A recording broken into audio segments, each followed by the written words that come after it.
true creepy camping trips in the woods, there's a certain silence in the woods at night that doesn't feel like peace. It feels like a warning. That was the first thing I realized when my buddy Sean killed the headlights of his rusty old Bronco and the forest swallowed us whole. We'd left the highway an hour ago, following a dirt road that wasn't on the map, bouncing and rattling so hard I thought the damn axle was going to snap. Sean had gotten directions from some gas station attendant in a town so small it didn't even have a name posted, just a sun-faded sign that read, Population, 312.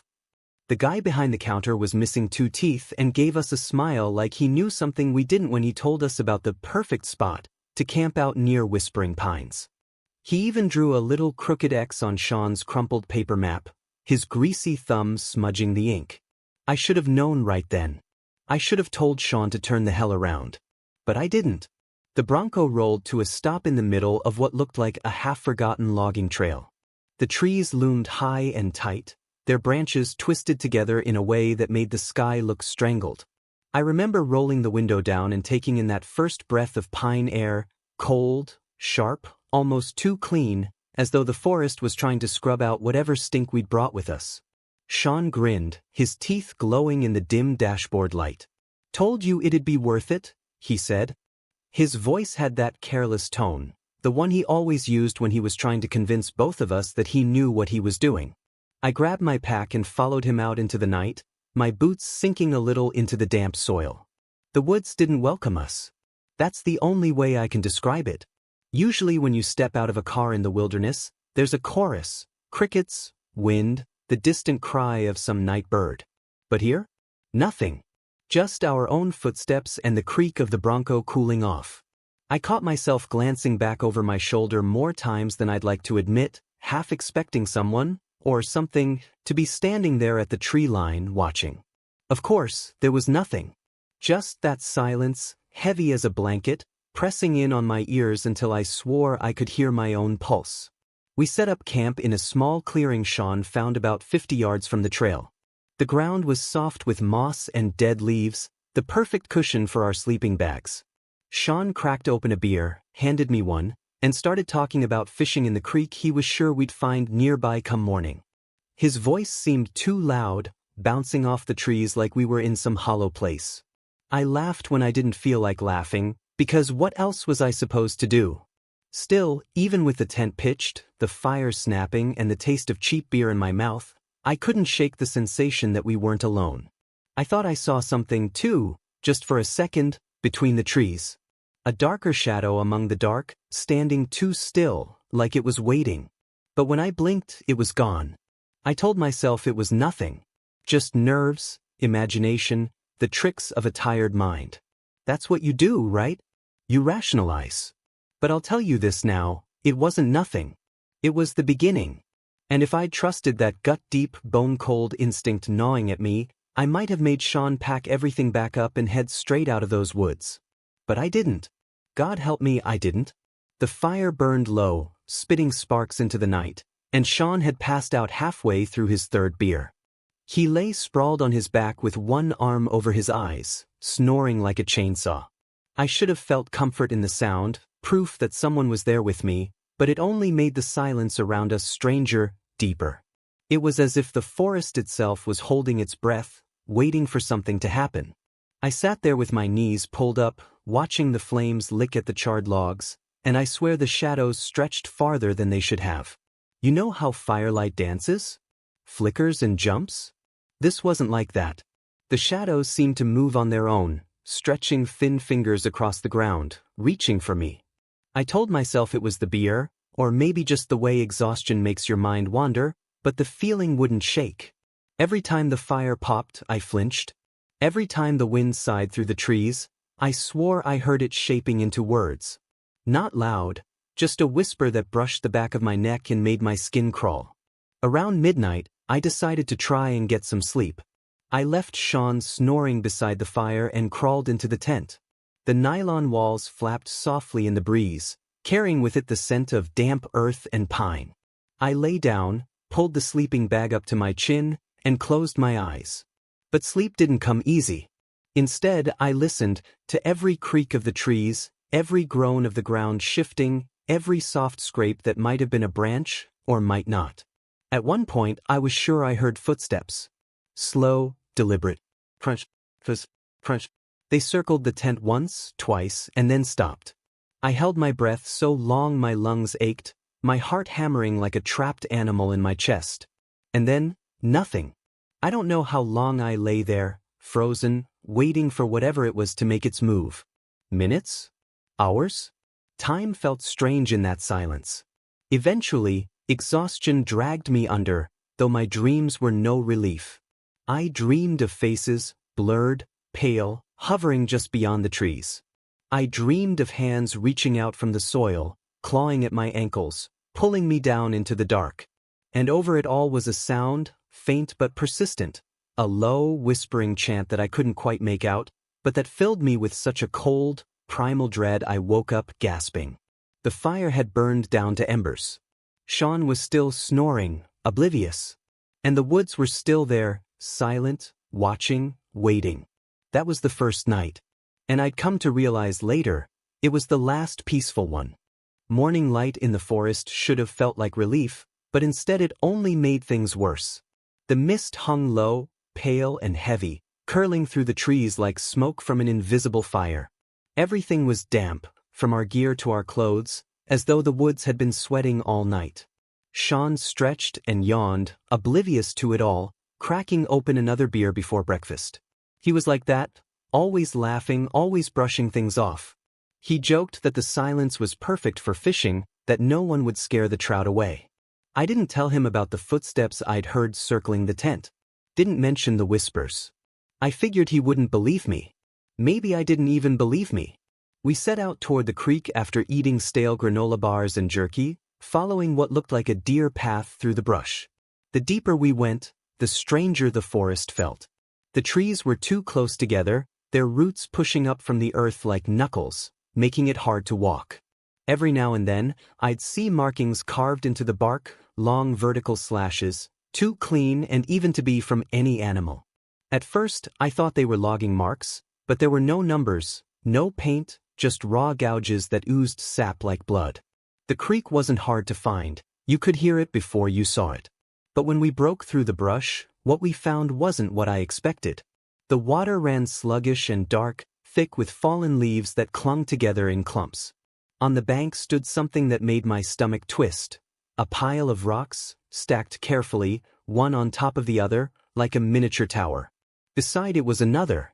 And another. A dozen of them, lined up along the creek like silent sentinels. Sean laughed, said it was just some kid screwing around, but I didn't buy it. These weren't sloppy. They were precise, balanced in ways that didn't seem possible. Some of the stones were as big as my head, yet they sat perfectly still, one teetering on top of another as if glued there.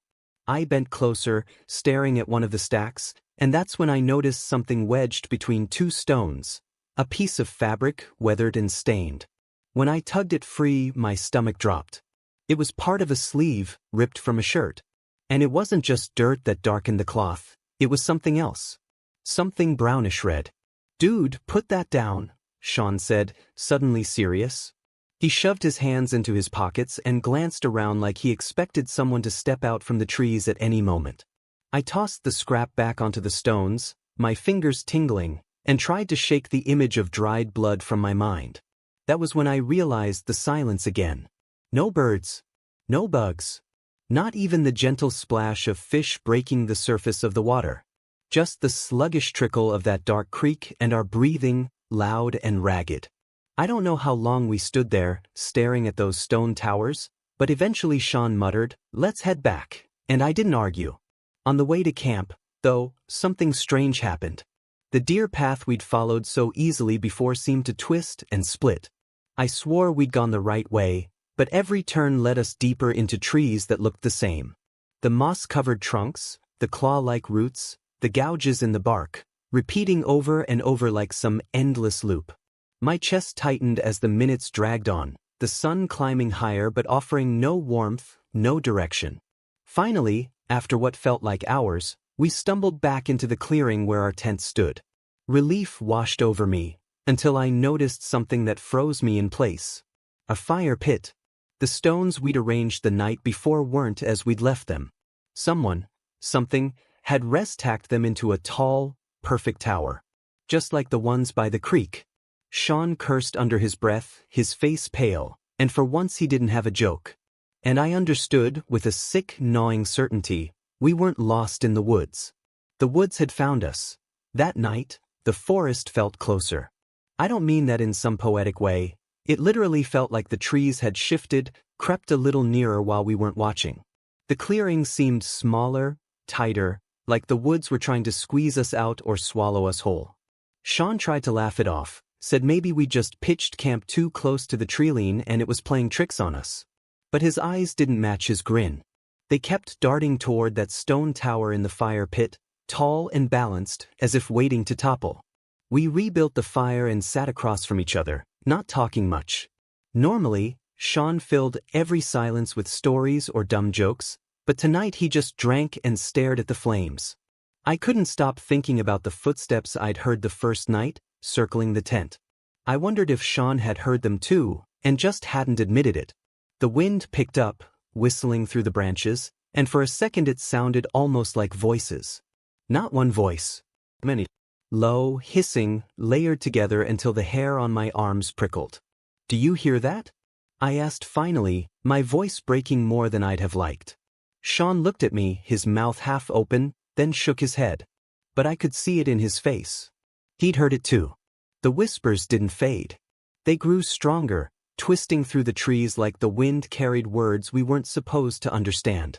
I caught fragments, syllables that made no sense, guttural and sharp, like a language too old to belong in this world. Sean stood abruptly, knocking over his beer can.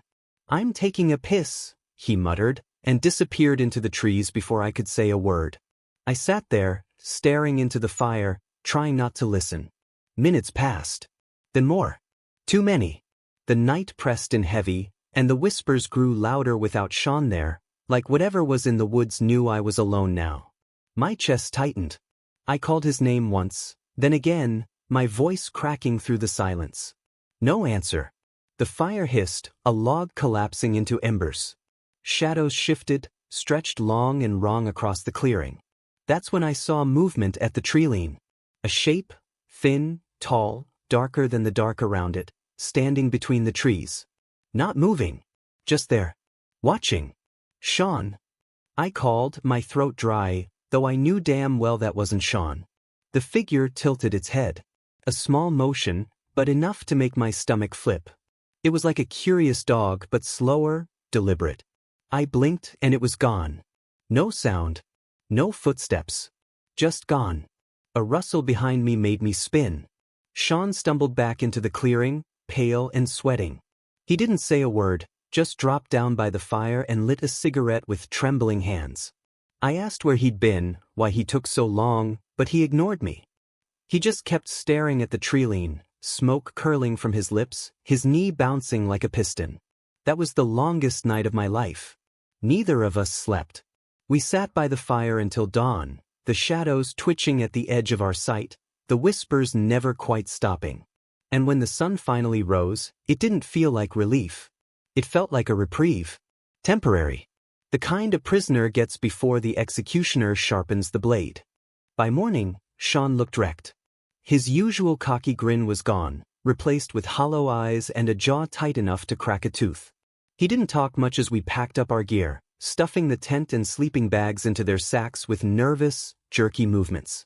I knew he was thinking about what we both saw, or thought we saw, at the treeline. But neither of us had the guts to say it out loud. Saying it would make it real. We decided to leave the clearing and hike back toward the trail where the Bronco was parked. At least, that was the plan. The sun was high, but the forest still felt dim, as though the light couldn't quite cut through. The deeper we went, the worse it got. Every path looked the same, every tree another copy of the last.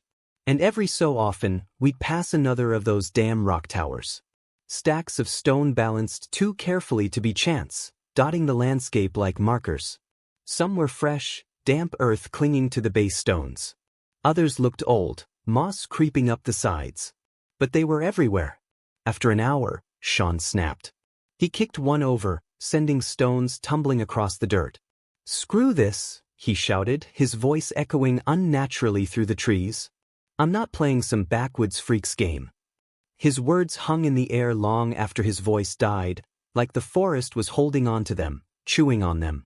I wanted to tell him not to do it, that smashing the stones felt like tempting fate, but I didn't. I just swallowed the words and kept walking. That was when the smell hit us. It came out of nowhere, a thick, cloying stench that turned my stomach. Like rotting meat left too long in the sun, mixed with damp earth and something chemical, sharp enough to burn the back of my throat. Sean gagged and yanked his shirt up over his nose. "Jesus Christ," he muttered. We followed the smell without meaning to, pulled along like moths to a flame. And then we found it. In a shallow dip between the trees lay the carcass of a deer. Or what was left of it. The body was torn open, ribs jutting out like white fingers. The head was twisted at an unnatural angle, the eyes cloudy and bulging. But it wasn't the gore that froze me, it was the way the pieces were arranged. The organs weren't scattered. They were placed, lined up in a careful circle around the body, as though someone had been studying them. Or worse, offering them. Sean swore under his breath, backing up so fast he nearly tripped over a root. I couldn't move. My eyes locked on the carcass, on the dark stains in the dirt that looked far too much like symbols drawn in blood. My skin went cold. That wasn't the work of an animal. That wasn't random. That was deliberate. The whispers came again. Not faint this time. Not carried on the wind. Closer. All around us. My ears buzzed with them, my chest tightening like a band was wrapping around it. I turned in circles, trying to find the source, but there was nothing, no one. Just trees and mist and those impossible voices. Sean grabbed my arm hard enough to bruise. "We're leaving. Now." His voice cracked, his bravado stripped away. I didn't argue. We ran. Branches tore at our clothes, roots caught our boots, the forest seemed to twist and shift beneath us, but we didn't stop. I could feel it behind us, whatever it was, keeping pace, whispering, watching. And for the first time, I knew this wasn't just some creepy camping trip. The woods weren't just haunted.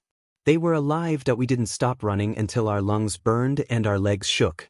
When we finally collapsed against a fallen log, gasping, the silence rushed back in, heavy as ever. No whispers now, no stench, no signs of pursuit, just the forest, calm and indifferent. Almost like it had let us go on purpose. Sean was the first to speak. "We're lost," he said flatly, his voice low and cracked. No sarcasm. No joke. Just truth. I wanted to deny it, to tell him we'd just gone off trail and could find our way back, but the words died in my throat. Because I knew he was right.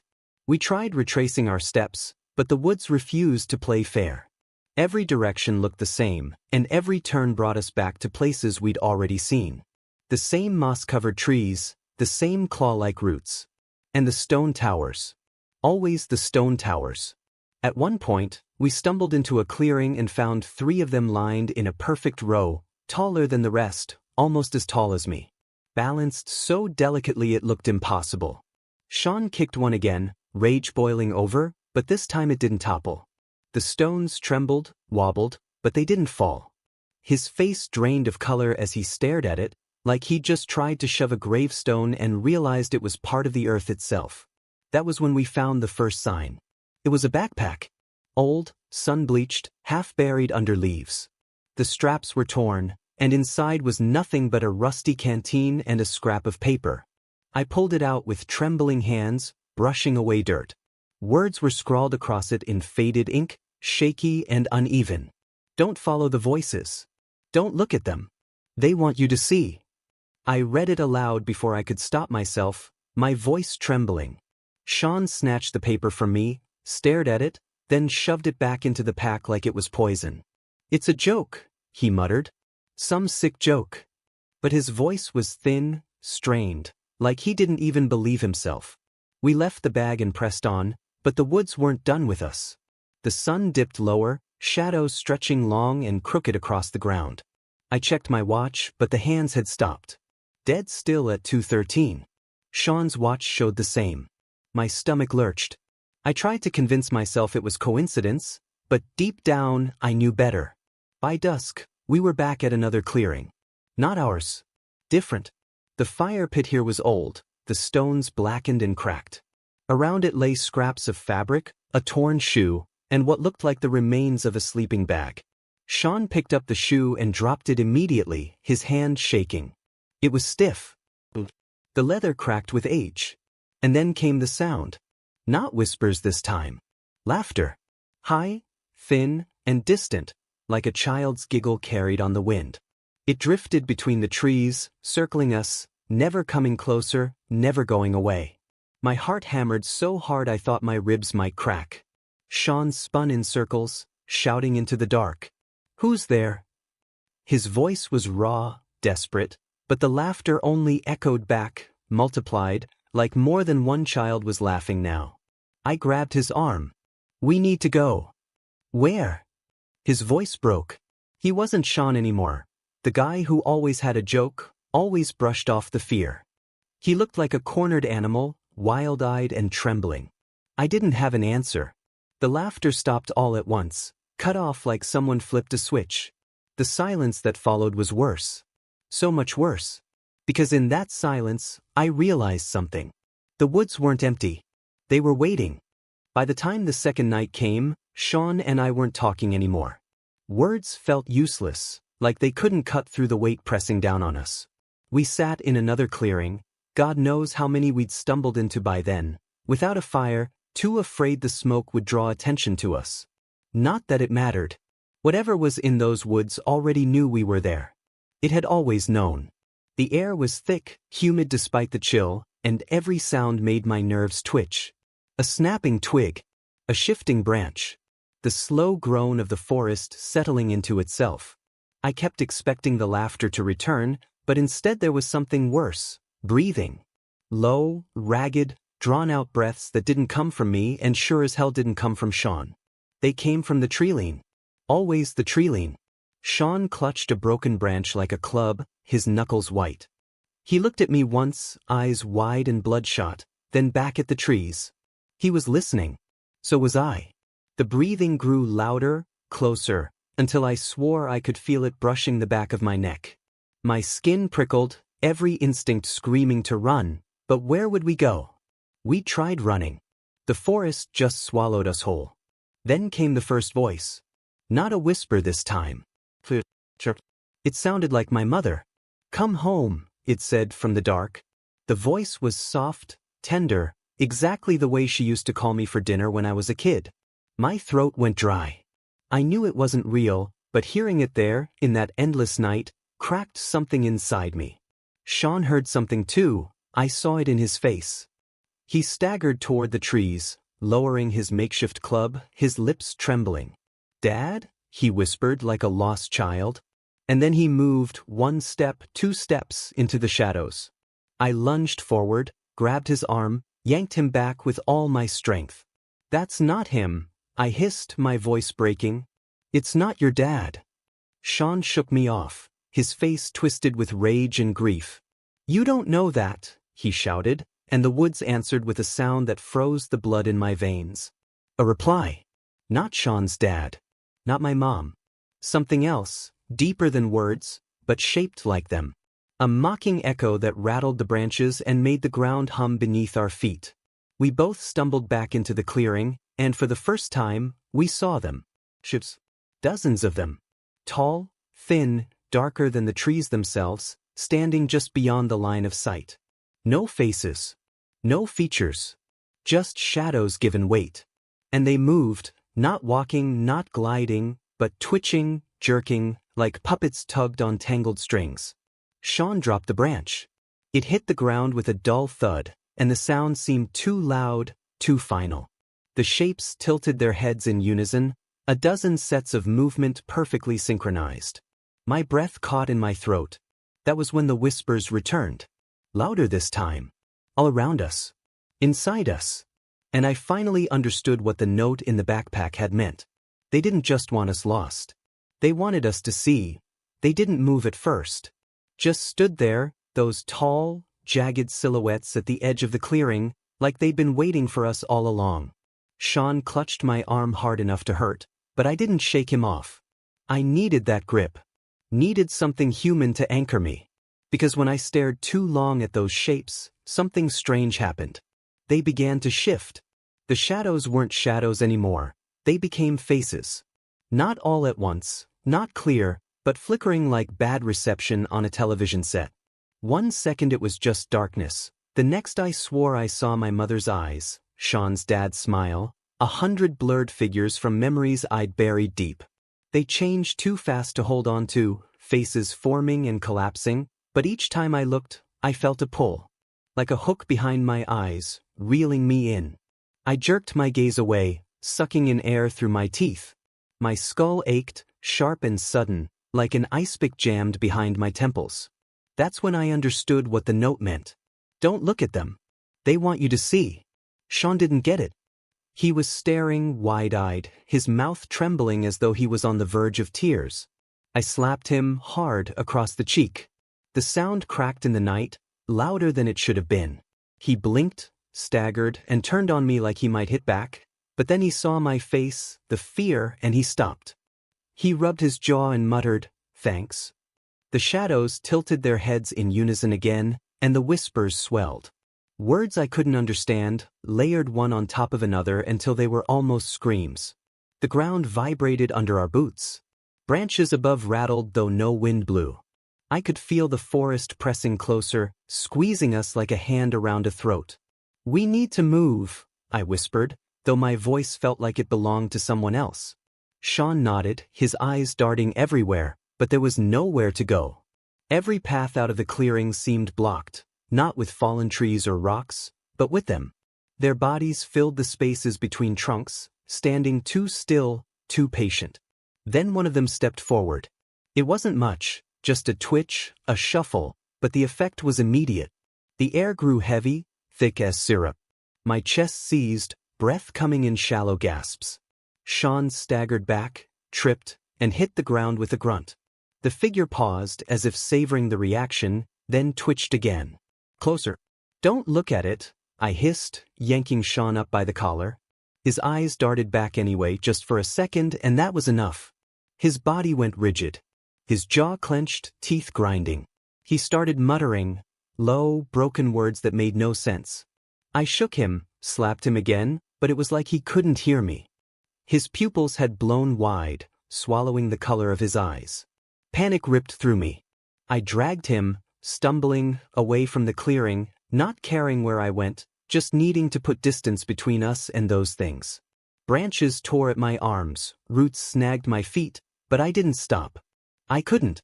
Behind us, the whispers followed, louder, sharper, cutting into my skull like glass. Finally, I collapsed against a tree, Sean slumping beside me. His breathing was shallow, ragged, but at least he was breathing. I pressed my forehead against the bark, eyes closed, fighting the urge to scream. Because deep down, I knew something awful. The shadows weren't chasing us. They didn't have to. We were already in their trap. I don't know how long we sat slumped beneath that tree. Time didn't work right anymore. The forest swallowed ours the way fire swallows dry leaves, quick, hungry, leaving nothing behind. Sean didn't speak much. When he did, his words came out broken, as if his mouth was trying to catch up with thoughts that weren't his own. Sometimes he whispered things I couldn't understand. Sometimes he laughed, high and sharp, and clamped his hand over his mouth like he hadn't meant to. I kept telling myself we could find the Bronco. If we just kept walking, if we just kept moving, eventually we'd stumble back onto the dirt road, the trail, something. But with every step, the forest changed. Landmarks disappeared. The air thickened. And the stone towers multiplied. By the third day, they weren't just scattered in the distance. They were everywhere. 10, 20, 30 of them, surrounding us in perfect circles, stacked higher than seemed possible. Watching. Always watching. Sean broke first. We stumbled into another clearing, and there in the center stood a massive stone tower, taller than me, taller than Sean, built with slabs of rock that should have taken a crane to move. And perched at the very top, impaled on a jagged spike of wood, was a skull. Human. The jaw hung loose, teeth cracked, the bones stained dark. Sean let out a sound I'll never forget, Not a scream, not a cry, something caught between laughter and sobbing. He dropped to his knees, clawing at the dirt like he was trying to dig himself into the earth. "They want me," he whispered, his voice raw. "They've been calling me since we got here." I tried to pull him up, but he fought me, thrashing like a trapped animal.